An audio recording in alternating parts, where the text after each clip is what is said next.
আজকের অনলাইন পাঠে তোমাদের সকলকে স্বাগতম জানাচ্ছি। আমরা আজকে চ নাম্বার থেকে শুরু করছি। তোমরা দেখতে পাচ্ছ চ নাম্বারে যদি দিয়ে মান দেওয়া আছে। দেখো x y to the power a minus one, এখানে কিন্তু এই পাওয়ারটা কেবলমাত্র ওয়াই এর সাথে আছে, এটা একটু ফলো করবে। এখানে কিন্তু এক্স এর সাথে পাওয়ার নেই। তারপরে বাকিগুলো দেখতে পাচ্ছ সেম ভাবে এরকম পি একটার ভ্যালু, কিউ আরেকটার ভ্যালু, আর আরেকটার ভ্যালু, এভাবে করে ভ্যালুগুলো দেওয়া আছে। তবে তোমাদেরকে দেখাতে বলা হয়েছে এখানে দেখো একটা বিশাল অংশ, এই পুরো অংশটার মান যেন 0 হয়। এখন এখানে আমাদের যেটা করণীয় হতে পারে, এই যে দেখতে পাচ্ছ এখানে পির মান দেওয়া আছে, আমরা এই পির জায়গায় এই মানটা এখানে বসিয়ে দিতে পারবো। একইভাবে কিউর জায়গায় মান বসাতে পারবো, এখানে আর এর জায়গায়ও মান বসাতে দিতে পারবো। তারপর আমরা ম্যানেজ করে মানটা বের করে ফেলতে পারি। তো অঙ্কগুলো বেশ বড় সড়ো হয়ে যায়, এজন্য আমি তোমাদেরকে এখন অন্যভাবে দেখানোর চেষ্টা করছি। একটু দেখো কি কাজ করা হয়েছে, সেটা আমরা এখান থেকে ভালো করে বুঝে নেব। প্রথম কাজ হচ্ছে আমাদের যেটা বাম পক্ষ, এটা হলো এই যে পুরোটা দেখতে পাচ্ছ বাম পক্ষ। এখন এই বাম পক্ষের মাঝে যে কাজটা করা হলো, এই যে সামনে দেখো বি মাইনাস সি ছিল, দেখতে পাচ্ছ সবাই, এই যে বি মাইনাস সি। জি স্যার। আমরা জানি লগের সামনে সহগ আকারে অথবা গুণ আকারে যদি কিছু থাকে, সেটাকে আমরা চাইলে পাওয়ারের উপরে নিয়ে যেতে পারি। এখানে কিন্তু পি পাওয়ার হিসাবে আছে, অর্থাৎ লগ পি, তার উপরে এখন দেখো বি মাইনাস সি চলে এসেছে স্বাভাবিক নিয়মে। এই কাজটা আমি বাকি দুটোর ক্ষেত্রেও করব, যেমন সি মাইনাস এ কিউর উপরে উঠে আসবে, এ মাইনাস বি আর এর উপরে উঠে আসবে। এই হচ্ছে মোটামুটি আমাদের প্রাথমিক কাজ। এখন পির যে মান আছে, যেটা তোমাদেরকে একটু আগে আমি বলেছি, পির মানটা যদি এখন আমরা জায়গা মতো বসিয়ে দিই, পির স্থলে x y to the power a minus one, উপরে বি মাইনাস সি। একইভাবে লগ কে দিয়ে কিউর জায়গায় দেখতে পাচ্ছ, একইভাবে লগ কে দিয়ে পরে হচ্ছে আর এর জায়গায় দেখতে পাচ্ছ, আমরা মানগুলো বসিয়ে দিলাম। এটা হলো আমাদের এই জায়গায় মান বসিয়ে দেওয়ার পর এখন যে কাজটা করা হয়েছে, এটা কিন্তু অ্যাট এ টাইম করা হয়েছে। অ্যাট এ টাইম কিভাবে করা হয়েছে বুঝো। এই যে বি মাইনাস সি পাওয়ারটা দেখতে পাচ্ছ বাইরে, এই পাওয়ারের সাথে কিন্তু ভেতরের পাওয়ার গুণ, ঠিক না? জি স্যার। এখন আমাকে আগে বুঝতে হবে ভেতরে কয়টা রাশি আছে বা উপাদান আছে। ভেতরে আমার দুইটা পদ আছে বা দুইটা অংশ আছে, আমি বলতে পারি। এখানে ধরো এক্স এর উপরে পাওয়ার আছে 1 আর ওয়াই এর উপরে পাওয়ার আছে a মাইনাস 1। তাহলে এক্স এর সাথেও বি মাইনাস সি পাওয়ার আকারে আসবে, ওয়াই এর সাথেও a মাইনাস 1 এর সাথে বি মাইনাস সি গুণ আকারে আসবে। কিন্তু আমরা এবার এটা জানি, লগের ক্ষেত্রে যতগুলো পাওয়ার গুণ আকারে থাকবে তাদেরকে চাইলে আমি প্লাস আকারে আলাদা করে দিতে পারি। তাহলে এখন বুঝো, লগ এক্স একটা অংশ, লগ ওয়াই আরেকটা অংশ। এই যে দেখো যোগ আকারে দুটাকে সরিয়ে দেওয়া হয়েছে, কিন্তু সরিয়ে দেওয়ার আগে এই পাওয়ারটাকে যার যার সাথে নিয়ে নেওয়া হয়েছে। অর্থাৎ বি মাইনাস সিটা দেখো এখানে গুণ আকারে চলে এসেছে এক্স এর উপরে, ওয়াই এর উপরেও কিন্তু গুণ হয়েছে। অর্থাৎ এর সাথে বি গুণ করলে দেখো এ বি, এর সাথে মাইনাস সি, এই যে minus a c minus b plus c. সবাই কি এতটুকু বুঝতে পেরেছো? এই যে এতটুকু অংশ। জি স্যার। সবাইটা খেয়াল করো যে এইখান থেকে লগের এই প্রথম অংশটা থেকেই এই এতটুকু অংশ বের হয়ে আসছে। এই একই প্রসেস লগ কে দিয়ে x y to the power b minus one, তার বাইরে পাওয়ার আছে সি মাইনাস এ, এটার ক্ষেত্রেও এই দুটো অংশ চলে এসেছে একত্রে। এই কাজটা করার কাহিনীটা হচ্ছে যাতে লেখা কমে যায়, কারণ অনেক বড় লেখা হয়ে যায়, তো এজন্য বুদ্ধি খাটিয়ে একবারই পাওয়ারের মধ্যে গুণ থাকলে যোগ করে ফেলা, এবং বাইরে যে সিম্পলি সূচকের কাজ, সেই সূচকের কাজটাও করে ফেলা হয়েছে। তো এভাবে করে তিনটা অংশ ভাঙানো শেষ। ভাঙানো হয়ে যাওয়ার পর তুমি এখন যে কাজটা করতে পারো সেটা হলো, যতগুলো জায়গায় লগ এর সাথে এক্স এর অংশ আছে সেগুলোকে একত্র করব, আর যেখানে লগ এর সাথে ওয়াই এর অংশগুলো আছে সেগুলোকে একত্র করব। তোমরা এখানে দেখতে পাচ্ছ যে প্রত্যেকটা থেকেই কিন্তু এক্স এর অংশ আছে একটা করে। এই যে দেখো এখানে আছে, এই তিনটাকে দেখো শুরুতে লেখা হয়েছে। আবার ওয়াই এর অংশ আছে বাকি তিনটা, সেই তিনটাকে দেখো পরবর্তীতে এখানে লেখা হয়েছে। সবাইকে দেখতে পাচ্ছ? জি স্যার। এখন স্বাভাবিক লগের নিয়ম অনুযায়ী আমরা জানি, একাধিক লগের ভেতরে যদি যোগ সম্পর্ক থাকে, তবে আমি তাদের লগকে অর্থাৎ বেস সহ যদি আমি নিয়ে নেই, তাহলে পাওয়ারের মধ্যে গুণ। এই জন্য দেখো এক্স এর উপরে বি মাইনাস সি, এক্স এর উপরে সি মাইনাস এক্স এর উপরে এ মাইনাস বি, দেখো গুণ আকারে চলে এসেছে এই লাইনে, কারণ পাওয়ারের ভেতরে গুণ হয়ে যায় যদি লগের ভেতরে যোগ থাকে। একইভাবে লগকে ওয়াই যদি আমি বাকি তিনটার ভেতর থেকে কমন নিয়ে নেই, তাহলে একইভাবে ওয়াই এর উপরের অংশ সবগুলো গুণ আকারে চলে আসবে। এখন তোমার কাজ হচ্ছে আবার পূর্ববর্তী কাজ, যেটা হলো সূচকের নিয়মে করতে হয়। সূচকের নিয়মে লগের ভেতরে এই জায়গাটাতে আমরা কি করতে পারবো, একাধিক এক্স আছে, সেম বেস হলে যেটা হয় গুণ সম্পর্ক থাকলে পাওয়ারের মধ্যে যোগ। সুতরাং এই যে একবার সূচকের কাজ আরেকবার হচ্ছে লগের কাজ, এই দুইটার মধ্যে কখনো গুলিয়ে ফেলবে না। সবাইকে আমার কথা বুঝতে পারছো? স্যার একবার বলবেন? লগের ক্ষেত্রে যেভাবে করে আমরা কাজটা করি, সূচকের ক্ষেত্রে কাজটা তো এক না, আমি সেটা বলেছি। তোমরা অনেকে এটা গুলিয়ে ফেলো। গুলিয়ে ফেলো বলতে কি বলছি ভালো করে দেখো। ধরো লগের ভেতরে তোমার এ লগ এ ইন্টু লগ বি, এক্ষেত্রে কিন্তু কোনো সম্পর্ক নাই, কিচ্ছু করতে পারবে না। কিন্তু আবার এই জিনিসটাই তোমাদের অনেকের মাথার মধ্যে চলে আসে, আরে সূচকের নিয়মে তো আমাদের এরকম যদি গুণ আকারে থাকে তাহলে তো আমরা পাওয়ারের মধ্যে যোগ করে দিই, নাকি করি না? জি স্যার করি। এখন অনেকে এই জিনিসটার সাথে এই লগের সম্পর্কটা মিলিয়ে ফেলে, তখন বলে হ্যাঁ এটা তো এটা করা যায়, লগের সাথে লগ কমন নিয়ে এ প্লাস বি করা যায়। এখন বলো তো এটা কি করা যায়? না স্যার। সেজন্য বললাম লগের ক্ষেত্রে হচ্ছে যোগ সম্পর্ক থাকলে লগ কমন নিলে পাওয়ারের মধ্যে গুণ হয়, আর সূচকের ক্ষেত্রে গুণ সম্পর্ক থাকলে অর্থাৎ বেজের মধ্যে গুণ সম্পর্ক থাকলে পাওয়ারের মধ্যে যোগ হয়। সুতরাং দুইটা জিনিস দুই ধরনের, এই জন্য লগের অঙ্কে অনেক বাচ্চা ভুল করে। এই যে দেখো এট এ টাইম দেখো লগের ক্ষেত্রে আমাদের এখানে কি ছিল, তারপরে দেখো আমরা কি করেছি, পাওয়ারের মধ্যে গুণ সম্পর্ক করেছি। এখন পাওয়ারের ভেতরে যে অংশটুকু আছে সেটা কিন্তু সূচকের নিয়মে নরমালি এক্স কমন নিয়ে পাওয়ারের মধ্যে যোগ হয়েছে। একই কাজ ওয়াই এর ক্ষেত্রেও হয়েছে। দেখা যাবে যে সব কেটে যাবে, কেটে গেলে কি হলো, এক্স এর উপরে থাকবে 0, ওয়াই এর উপরেও থাকবে পাওয়ার 0, আর আমরা জানি কোনো কিছুর উপরে পাওয়ার 0 থাকা মানে 1, লগের উপরে আবার 1 চলে আসলে তার মান হচ্ছে আবার 0। সো দুই ক্ষেত্রে আমরা 0 পেলাম, আলটিমেট রেজাল্ট আমাদের 0। সবাই কি বুঝতে পেরেছো? জি স্যার। এই যে দেখো 6 নাম্বার অঙ্কে অনেক বড় তিনটা অংশ দেখো আছে, এ বি লগ কে, আবার দেখো ব্র্যাকেটের মধ্যে এ বি। হ্যাঁ এই যে খেয়াল করো 6 নাম্বার, তার নিচে এ প্লাস বি, সেম ভাবে বিসি দিয়েও করা হয়েছে। এই তিনটা অংশ দেওয়া আছে, তবে দেখাইতে বলা হয়েছে যে এই ধরনের পাওয়ার একটা আরেকটার সমান। এখন এই যে তিনটা অংশ দেওয়া আছে, আমি তোমাদেরকে বলেছি দেওয়া আছে কোনো জায়গায় যদি তিনটা অংশ থাকে তাহলে সেগুলোকে আমার আগে একটা কনস্ট্যান্ট ভ্যালু ধ্রুব রাশির সাথে ধরে নিতে হয়, তারপর তার সাথে কম্পেয়ার করে আমাকে মূল অঙ্ক পর্যন্ত যেতে হয়। তো এই অঙ্ক করার দুইটা নিয়ম আছে, একটা নিয়ম হচ্ছে বেশ বড়, আরেকটা নিয়ম হচ্ছে একটু সংক্ষিপ্ত। আমি তোমাদেরকে কিছুটা সংক্ষিপ্ত নিয়ম যেটা সেটা এখন দেখাচ্ছি। এটা হলো আমাদের 6 নাম্বার অঙ্ক। 6 নাম্বার অঙ্কে ধরি দিয়ে দেখো যে অংশটুকু লেখা আছে, এটা হলো 6 নাম্বার। ধরি দিয়ে দেখো এই পুরো অংশটাকে আমরা পি ধরলাম। পি ধরার পরে এখান থেকে আমরা এক একটা অংশের মান বের করে নিব। কিভাবে করা হচ্ছে দেখো, এই প্রথম অংশটার মান আমরা ফার্স্টে পি ধরবো, এই যে যেটা এখানে লেখা আছে। এট এ টাইম আর আর গুণ করে দেওয়া হয়েছে, দেখো লগ কে এ বি থাকলো আর এ প্লাস বি উপরে গেল, এ বি নিচে আসলো, দেখতে পাচ্ছ এতটুকু? Yes sir. একটু খেয়াল করে দেখো, এই পুরো প্রথম অংশটুকু ইকুয়াল টু হচ্ছে পি যদি আমি ধরি, তার পরের লাইনে এসে ধরো এটা করা হয়েছে, এখানে একটু ডিরেক্ট দেখানো হয়েছে। আচ্ছা, তাহলে এতটুকু করার পরের লাইনে এসে কি করা হয়েছে এটা ফলো করো সবাই, লগ এর ভেতরে পাওয়ারের মধ্যে গুণ এ ইন্টু ডি। তাহলে আমি যদি পৃথক ভাবে লিখি তাহলে এই যে প্লাস দিয়ে লেখা হয়েছে, ঠিক আছে না? জি স্যার। এবার বাকি যে অংশটুকু আছে সেটা দেখো পি পি জায়গায় আছে A plus B by A B, এটাকে এখন দেখো আমরা কিভাবে ভাঙিয়ে লিখলাম 1 by B plus 1 by A. Simple, আলাদা আলাদা ভাগ করা যায় না?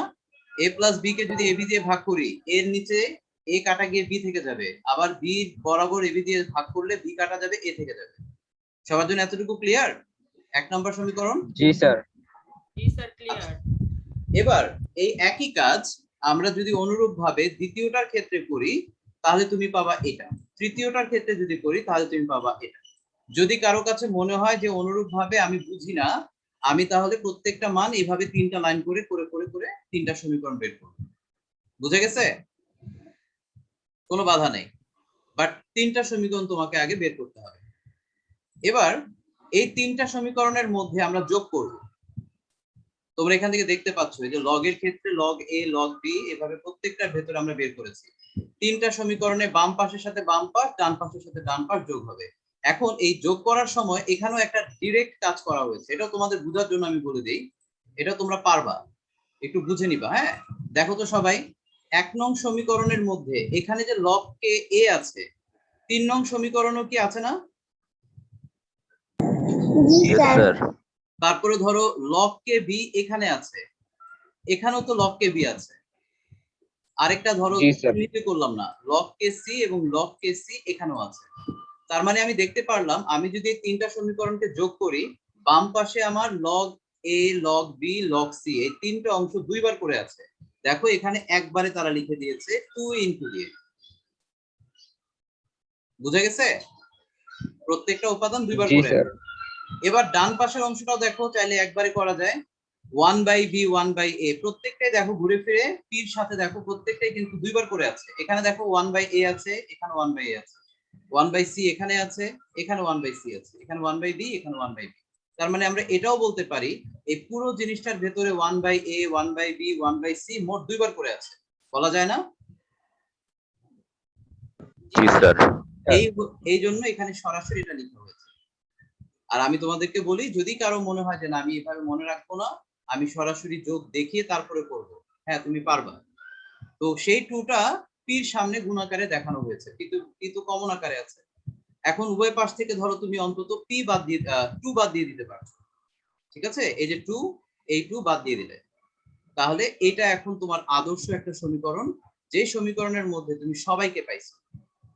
সবাইকে বলতে বুঝছো তো, লগের এ বি সি তিনটা আছে, আবার ডান পাশেও 1/a 1/b 1/c সবকিছু সমন্বিত নতুন একটা সমীকরণ গঠন করলে, এবং এটার নামকরণ করা হলো 4 নাম্বার সমীকরণ। ঠিক আছে, এখন 4 নাম্বার সমীকরণ বের করার পর আমরা কেন এত কাজ করছি? উদ্দেশ্য হলো একটা, আমাদের যে a to the power a b to the power b আর c to the power c এই 3টা মান যে সমান সেটা বের করার জন্য। তারপরের পদক্ষেপটা আমরা দেখি কি করা যায়। 4 নং থেকে 1 নং বিয়োগ করে পাই। 4 নং থেকে 1 নং আমরা একটু দেখে আসি 1 নংটা কেমন ছিল,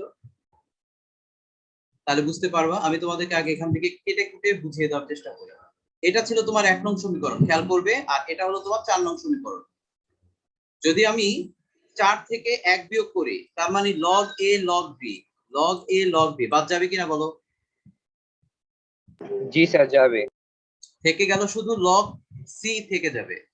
আর এখানে দেখো পির ভেতরে 1/b 1/a এই দুটো অংশ দেখবা যে এখান থেকে অটোমেটিক কেটে যাবে। তার মানে পির ভেতরে শুধুমাত্র কি থাকবে? 1/c। ঠিক আছে? জি স্যার। আচ্ছা, এটার মধ্যে সব আছে, ওর মধ্যে যেটা নাই সেটাই শুধু থাকবে, ঠিক না? যার যেটা নাই শুধু সেটাই থাকবে, একেবারে সহজ জিনিস। এখন দেখো কাজটা কত ইজি হয়ে গেল।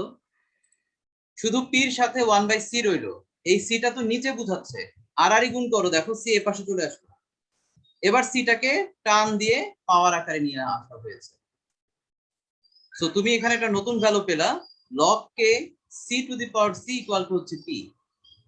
একই রকম 4 থেকে 2 নং বিয়োগ করো, তখন তুমি log K A two the power A equal to P পেয়েছো। একই কাজ তুমি যদি 4 থেকে 3 করো, সেক্ষেত্রে তুমি b to the power b দিয়ে পির একটা অংশ পেয়ে যাবে। এই যে দেখো, দেখছো? জি স্যার। এখন আমরা কি বলতে পারি না, আমাদের তো ফার্স্টে বলা হয়েছিল যে তিনটা সকল কিছুর অনুপাতই আমাদের শুধু পি ছিল। আমরা দেখতে পাচ্ছি তিনটার মানই তো পি, এই এটার মানও পি, এটার মানও পি, এটার মানও পি, তার মানে তিনজনই সমান।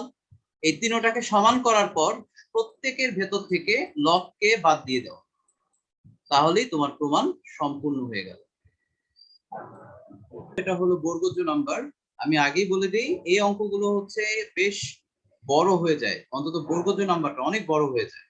তাও এটা আমি সংক্ষিপ্ত নিয়মে এখানে দেখাচ্ছি, এটা প্রসেসটা ওইটার কাছাকাছি হবে। তবে এখানে দেখো পাওয়ার গুলো কেমন চাওয়া হয়েছে, দেখো এখানে কেমন, এক্স এর উপরে ওয়াই, ওয়াই এর উপরে এক্স, ওয়াই এর উপরে জেড, জেড এর উপরে ওয়াই, জেড এর উপরে এক্স, এক্স এর উপরে জেড, অনেক কিছু মিলানো আছে, তাই না?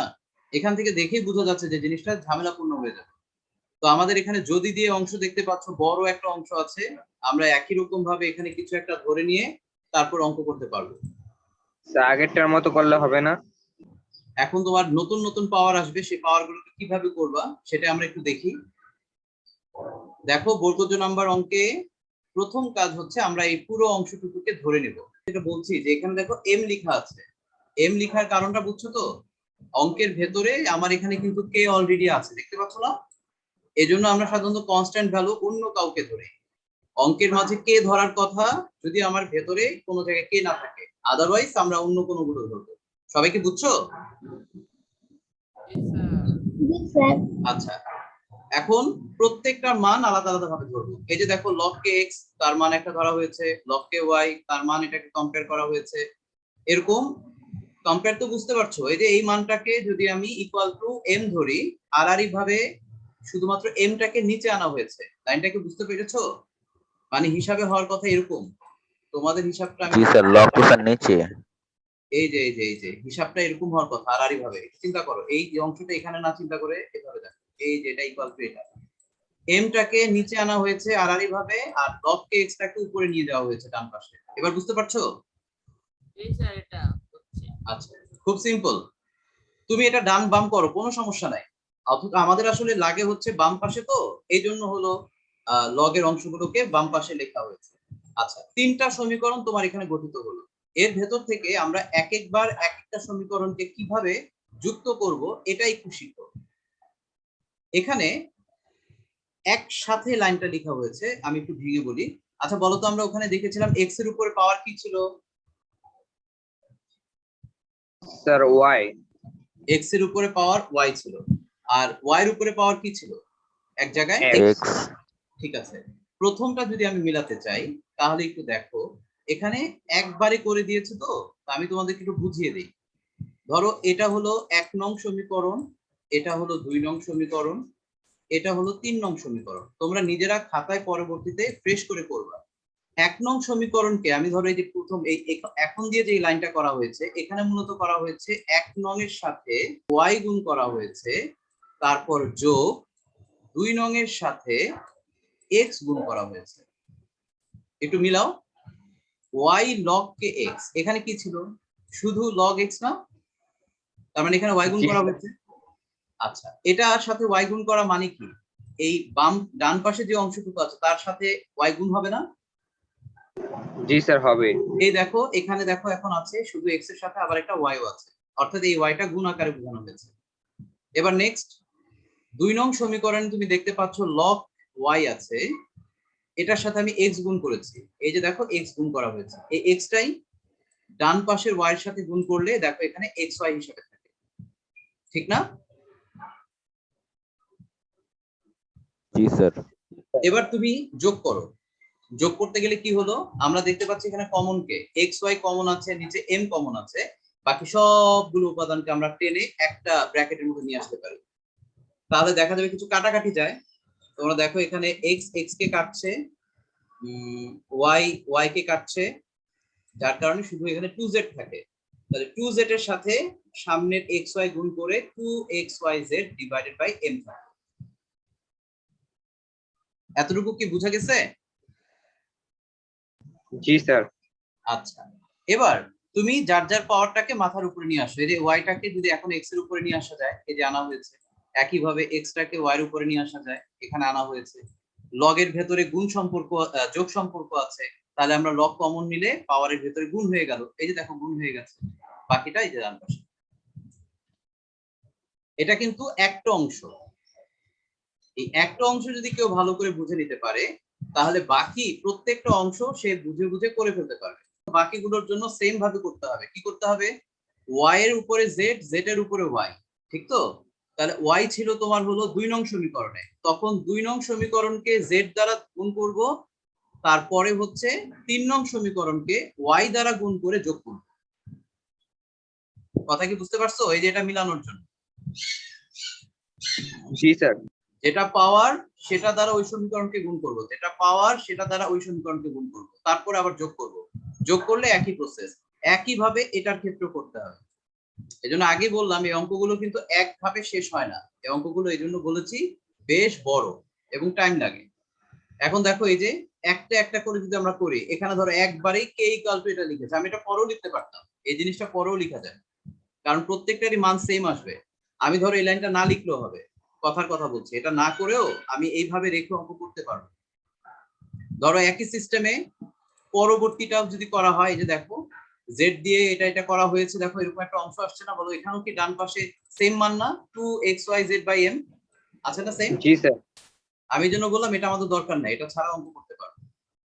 একইভাবে আমি যদি ঠিক তার পরেরটাতে যাই, তোমরা দেখো পরেরটাতেও কিন্তু একই হবে। একইভাবে দেখো এই যে log k zx to the power into x to the power z, এটার ক্ষেত্রে সেম আসছে।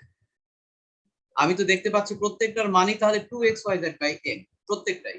তাহলে তিনটার মানকে আমি যদি ইকুয়াল করি, দুই পাশ সবগুলো থেকে আমি যদি লগ বাদ দিয়ে দিই, তাহলে কি এটা লেখা যায় না? এখানে দেখতে পাচ্ছো y ইকুয়াল টু, দেখো কতটুকু একটা অংশ আছে, অর্থাৎ মূলত তোমার প্রশ্নে এটা f of x দিয়েও থাকতে পারে অথবা y ইকুয়াল টু দিয়েও থাকতে পারে। ঠিক আছে, মানে y ইকুয়াল টু এতটুকু অংশ, নতুবা f of x equal to এটা, এই দুই জায়গার যে কোনো একরকম ভাবে তোমার প্রশ্ন থাকবে। আমার কথা বুঝতে পারছো? এটা এক ধরনের ফাংশন, ফাংশনের মধ্যে তোমার লন চলে এসেছে। এখন সেই লন বা লগ দিয়ে আমরা কিভাবে অঙ্কটা করব সেটা নিয়েই কথা। দেখো এখানে বলা হয়েছে a is greater than from 0, অর্থাৎ এখানে যে সামনে a আছে এটার মান 0 থেকে অবশ্যই বড়, 0 থেকে ছোট না। x এর মান কি এটা আমরা পরে বের করছি, এবং পূর্ণ সংখ্যা আর ফাংশনটির ডোমেন এবং রেঞ্জ নির্ণয় করতে বলা হয়েছে। সো এটার সাথে আমাদের পূর্বের ফাংশনের অধ্যায়ের মিল আছে, তবে লন থাকার কারণে কিভাবে কি করব সেগুলো এখন আমরা একটু দেখব। প্রথমে দেখো সমাধানের ক্ষেত্রে শুধুমাত্র লনের ভেতরে যতটুকু অংশ দেখতে পাচ্ছ, দ্যাট মিন্স যে এতটুকু অংশ, এই অংশটুকুকে আমরা একবার জিরোর সাথে তুলনা করে দেখব। কারণ কি জানো? স্যার এটা ক্যালকুলাসের মতো। হ্যাঁ, শর্তটা দেখো এখানে কি শর্ত দেওয়া আছে, যেহেতু লগারিদম শুধুমাত্র ধনাত্মক বাস্তব সংখ্যার জন্য সংজ্ঞায়িত হয়। আমাকে যে তুমি বলেছো যে লন আমরা কখন ব্যবহার করি আর লগ কখন ব্যবহার করি, লনের ভেতরে কোনো নেগেটিভ ভ্যালু থাকতে পারে না, এজন্য লনকে অনেক সময় আমরা এই ধরনের মডুলাস সাইনের ভেতরে রাখি, অর্থাৎ এর ভেতরে যে ভ্যালুটাই থাকুক সেটা যেন ধনাত্মক থাকে, তাহলেই কেবলমাত্র লনের মান বের করা যাবে। আর যেটার ভেতরে তোমার নেগেটিভও নেওয়া যেতে পারে সেগুলোকে আমরা লগ দিয়ে প্রকাশ করলে কোনো ক্ষতি নাই। বুঝে গেছে? জি স্যার। এখন এই কারণে দেখো যে এই ভ্যালুটা লনের সাথে যে আছে, এই পুরো জিনিসটার মান তো আমি জানি না, এটা কি আসলে পজিটিভ না নেগেটিভ, এটা কি আমরা এখনো কেউ জানি? আমরা শুধুমাত্র জানি a হচ্ছে 0 থেকে বড়, কিন্তু x কি ছোট না অন্য কিছু, এটা কি আমরা কেউ জানি? বলো। No sir. সুতরাং এই টোটাল ভ্যালুটার মান আসলে কি একের ছোট নাকি বড়, এটা আমাদের জানা দরকার। সেজন্যই দেখো আমরা এখানে এখানে এই কথাটা লেখা হয়েছে যে লনের সাথে যা ছিল তার মান কি আসলে 0 থেকে গ্রেটার দ্যান কিনা, কারণ লনের বা লগারিদমের শর্ত অনুযায়ী ধনাত্মক বাস্তব সংখ্যার জন্যই আমরা এটা জানি। এই হলো ফার্স্ট শর্ত। বলো এটা নিয়ে কারো কোনো কথা আছে? না স্যার। এখন এই বড় শর্তটা যখন আমি ধরলাম, একটা ভগ্নাংশের মধ্যে যখন আমি ধরলাম যে টোটাল ভগ্নাংশের মান যদি 0 থেকে বড় হয়, সেক্ষেত্রে আমাদের আরো নতুন করে দুইটা শর্ত চলে আসে। কয়টা শর্ত খেয়াল করবো? দুইটা। দুইটা কিভাবে? কখন একটা মান পুরোপুরি ধনাত্মক হয়, যদি উপরেরটাও পজিটিভ হয় অথবা নিচেরটাও পজিটিভ হয়। ঠিক না ভুল? দুইটাই পজিটিভ। দুইটাই যদি পজিটিভ হয় তাহলে পজিটিভ কোনো মানকে পজিটিভ কোনো মান দিয়ে ভাগ করলে সেটার মান কি কখনো নেগেটিভ হবে, মানে 0 থেকে কি ছোট হবে? বলো। না স্যার। No sir. সেজন্য দেখো একবার দেখানো হয়েছে পজিটিভ বলতে আমাদের এখানে কথা বলা হয়েছে greater than 0, a plus x greater than 0, আবার a minus x greater than 0। একটা কাজ কমপ্লিট। এবার আসো নিচের লেভেলে, আরেকটা অপশন কি হতে পারে, হয় a প্লাস x এর মান 0 থেকে ছোট হতে পারে, a মাইনাস x এর মানও 0 থেকে ছোট হতে পারে। অর্থাৎ দোনোটাই যদি নেগেটিভ হয়, তাও নেগেটিভ নেগেটিভ বাদ গেলে কি হবে? 0 থেকে বড় পজিটিভই বুঝাবে। এবার বুঝতে পারছো? বুঝছি স্যার, হয় দুইটাই নেগেটিভ, না হয় দুইটাই পজিটিভ। এই হলো প্রাথমিক শর্ত। আচ্ছা, এই শর্তটা যদি বুঝো, এখন আমাদের মান বের করার একটা প্রসেস আছে। প্রসেসটা দেখো, তোমরা এই ধরনের অসমতার অঙ্ক সাধারণত করো না, হ্যাঁ, তোমাদের খুব একটা করা হয় না। তো আমি শিখিয়ে দিই। ধরো 1 নং থেকে এখানে ভাঙাচ্ছে, কিভাবে ভাঙাচ্ছে? সমান চিহ্নের কাজ যেভাবে করে, অসমতা, এগুলোকে বলে অসমতা বলে, ঠিক আছে? এগুলোকে বলে অসমতা। সমান চিহ্ন মানে সমতা, আর এইভাবে এইভাবে অথবা এই চিহ্ন অথবা এই চিহ্ন, এই চারটাকে আমরা বলি অসমতা। মনে থাকবে? জি স্যার। আর এটাকে বলা হয় কেবলমাত্র সমতা চিহ্ন। তো অসমতা চিহ্নের কাজ আমরা ডাইরেক্ট করি না, তবে আমরা বুঝে নিব কিভাবে। দেখো, তোমার এখানে মান ছিল a plus x greater than 0। আচ্ছা, এখন এই জিনিসটার মানে কি? এই যে আমি এখন যেটা লিখলাম, এর মানে হচ্ছে মাইনাস a থেকে x বড়। এটাকে কিন্তু উল্টা করেও লেখা যায়। এভাবে লেখা যায় না, বলো দেখি? জি স্যার, যায়। পুরো সম্পর্কটাকে ঘুরিয়ে দেওয়া যায়। ফাইন, তাহলে এখন আমরা বুঝি। 1 নং থেকে এই কাজটাই করা হয়েছে। a plus x greater than 0 ছিল, এক্সটাকে রেখে এটাকে ডান পাশে ঘুরিয়ে দেওয়া হয়েছে, এজন্য মাইনাস a এসেছে। একইভাবে এবং দিয়ে পাশে যেটা লেখা আছে সেটার দিকে দেখো, এখানে মাইনাস এক্সটাকে এই পাশে ট্রান্সফার করা হয়েছে। দেখো এখানে মাইনাস এক্স ডান পাশে গেলে কি হবে? প্লাস হয়ে যাবে না? প্লাস এক্স হয়ে যাবে। গুড। তার ঠিক পরের লাইনে এসে দেখো, এই অংশটুকুকে ঘুরিয়ে লিখছে, মাইনাস এটা আগে আসবে, এক্সটাকে ঘুরিয়ে দিয়েছে। আর একইভাবে এটাকেও ঘুরিয়ে দাও, এক্সটাকে এর পাশে রেখে এটাকে ঘুরিয়ে দেওয়া হয়েছে। ঘুরিয়ে দেওয়ার অর্থ হচ্ছে কি, দোনোটা দেখতে যেন একই দিকে মুখ করে থাকে, আর কোনো কিছু না। এখন একটা শর্তে আমরা পাচ্ছি মাইনাস a থেকে তোমার এক্স হচ্ছে বড়, আবার এক্স থেকে হলো a বড়। জি স্যার। জি স্যার স্যার। এটাই। হ্যাঁ, এই সম্পর্কটাই। তো এটা আমরা এখন এভাবে লিখবো না, এটা আমরা এখন যেভাবে এখানে আছে সেটা লেখার চেষ্টা করি। দেখো কিভাবে লেখা হচ্ছে। এবার আসো, এই দুটার ভেতর থেকে ডোমেইন, এক্স এর মান নির্ভর করছে মাইনাস a থেকে, আবার আরেকটা জায়গা নির্ভর করছে মানে a পর্যন্ত, পজিটিভ a পর্যন্ত গিয়ে হচ্ছে এক্স এর ভ্যালু থেমে যাচ্ছে। দুইটা শর্ত দেখো, এই যে একবার এই শর্তটাকে লেখা হয়েছে, আরেকবার এই শর্তটাকে লেখা হয়েছে। ডোমেনের জন্য আমার এখানে দুটো অংশ। এতটুকু কি সবার কাছে ক্লিয়ার? আমরা মান ধরতাম যে সেটা এখানে লেখা আছে। এক্স, ডোমেন হলো স্যার এটা। এটা এক্স এর ভ্যালু নির্ভর করছে না, মাইনাস a থেকে বড় গুলো হচ্ছে এক্স এর ভ্যালু। আবার এখানে বলা হচ্ছে এক্স এর ভ্যালু আরো কি কি হতে পারে, a থেকে যারা ছোট তাদের ভ্যালু গুলো হতে পারে। এবার বুঝছো? জি স্যার।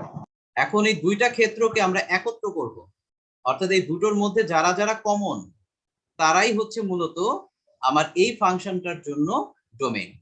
এখন এই দুটোর ভেতর থেকে কমন নেওয়া গেল কি, মাইনাস a থেকে ইনফিনিটি, মাইনাস ইনফিনিটি থেকে a। কেন হয়েছে ব্যাখ্যা দিচ্ছি।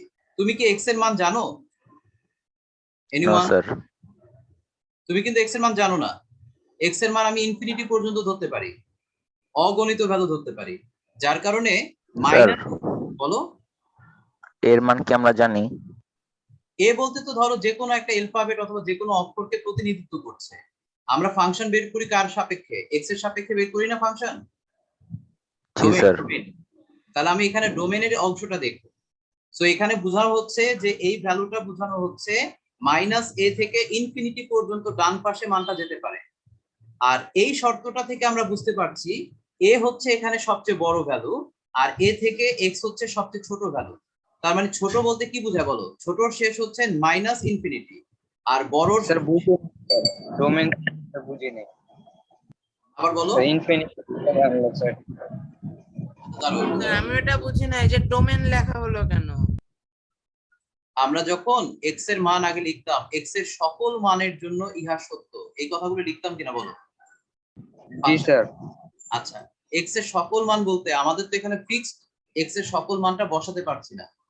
আমরা এখান থেকে দেখতে পাচ্ছি এখানে এক্স এর সাথে সম্পর্ক হচ্ছে মাইনাস এ এর। আমি তাহলে একটা জায়গায় বুঝতে পারলাম ওর মান মাইনাস এ থেকে এক্স পর্যন্ত হতে পারে, বাট এই এক্স বলতে এক্স এর সকল মান বলতে কতটুকু পর্যন্ত শেষ পর্যন্ত হতে পারে, আমি ধরে নিলাম সেটা ইনফিনিটি পর্যন্ত যেতে পারে। এবার বুঝতে পারছো? তুলনা করছি আমি, ডান পাশের রেঞ্জটা, ডোমেনের রেঞ্জটা হচ্ছে সর্বোচ্চ ইনফিনিটি পর্যন্ত যেতে পারে। একইভাবে যখন আমার আছে হলো x less than from a, তখন আমার মাথার মধ্যে আসবে যে এ যদি হয় সবচেয়ে বড় ভ্যালু এই ফাংশনের জন্য, তাহলে তার ক্ষুদ্রতম মান সবচেয়ে নিকৃষ্ট বা কম কত হতে পারে? মাইনাস ইনফিনিটি হতে পারে। এটা আসলে কিন্তু এইটা তোমাদের কিন্তু আমি এভাবে লিখে দিচ্ছিলাম একটু আগে, খেয়াল আছে? আমি লিখি না এই জিনিসটা জি স্যার। জি স্যার। থেকে সরাসরি আমরা এটা লিখতে পারি, কিন্তু এটা প্রসেসটা হচ্ছে এইভাবে, এই জন্য আমরা দেখাবো। সো এখানে একটা শর্ত, এখানে একটা শর্ত, দুইটা শর্ত থেকে আমরা দেখবো যদি এক্স বড় বোঝায় প্লাস ইনফিনিটি, এক্স ছোট বোঝায় মাইনাস ইনফিনিটি লিখবো। দেন এই দুটো থেকে কমন কি? কমন হচ্ছে ইনফিনিটি, ইনফিনিটির মধ্যে চলে গেল মাইনাস এ আর শুধু এ থেকে গেল। স্যার ইনফিনিটির মধ্যে কেমনে গেল? যদি স্যার ইনফিনিটি বা ইনফিনিটি চলে যায় স্যার, তাহলে তো মাইনাস আর প্লাস এর চলে যায়। দেই, তোমরা যেটা বলছো যে এই মাইনাস ইনফিনিটি আমি এখানে নিলাম থেকে, কমনটা খেয়াল করো, এই মাইনাস এ এটা কি মাইনাস ইনফিনিটির মধ্যে পাওয়া যেতে পারে নাকি পাওয়া যেতে পারে না বলো? জি স্যার, পাওয়া যেতে। আর এ এটা কি ইনফিনিটির মধ্যে পাওয়া যেতে পারে নাকি যেতে পারে না? স্যার পারে যেতে। তাহলে এই দুইটাকেই আমি কেবলমাত্র কমন লিখতে পারি। এবার বুঝতে পারছো তো কমন, এটা তো তোমার এটা ছিল না। যদি আমি এটা লিখতাম তাহলে আমার এটার উত্তর হতো minus infinity two plus infinity. এবার বুঝে আসছে? জি স্যার। ওকে, এবার আসো 2 নং শর্ত থেকে একইভাবে করা যায় কিনা। এই যে এখানে 2 নং শর্ত ছিল a plus x less than 0, ওইটাই এখানে করা হয়েছে। a minus x less than 0 এটাই করা হয়েছে। এই দুইটা করার পর এখন তোমার এখান থেকে কি করা হয়েছে? আগের মতো দুটোর মাঝখানে ইন্টারসেকশন ইউজ করা হয়েছে।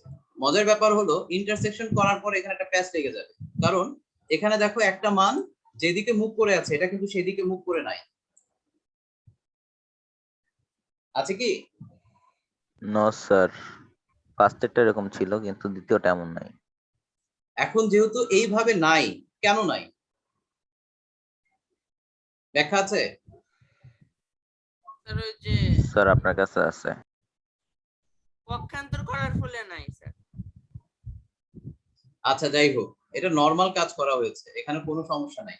এখন তোমরা দেখো তো এই শর্তটা কি কোনোভাবে মিলাতে পারো?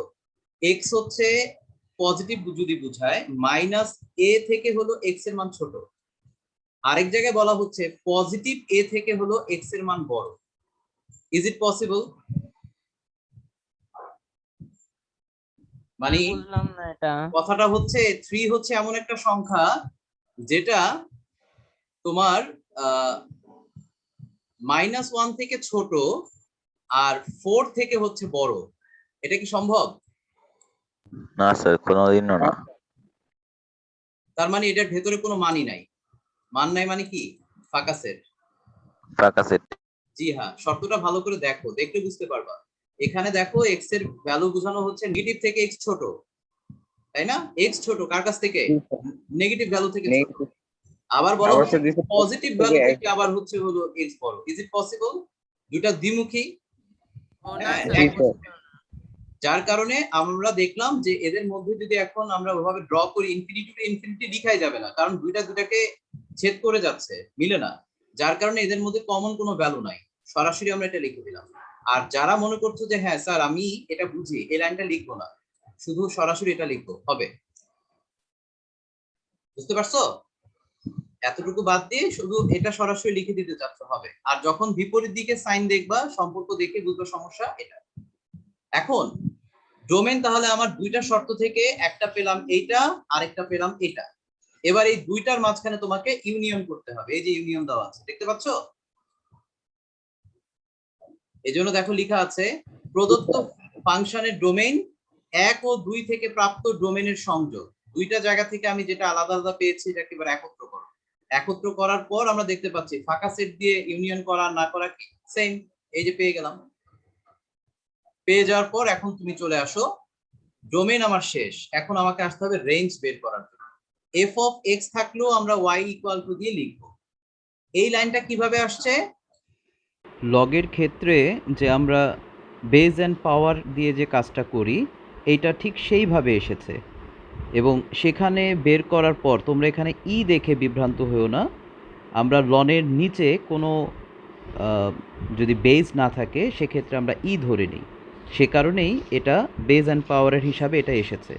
এরপর আড়াআড়িভাবে যে গুণ করা লাগে সে গুণ করা হয়েছে, এবং তারপর এক পক্ষে শুধু এক্সটাকে রেখে বাকি সবগুলো এক পাশে নিয়ে আসা হয়েছে। আর এতে করেই আমাদের ওয়াইয়ের ক্ষেত্রে বাস্তব মান যা সেটা আমরা বের করে ফেলেছি, এবং আমরা বলে দিতে পারি যে রেঞ্জ হচ্ছে সকল বাস্তব মান।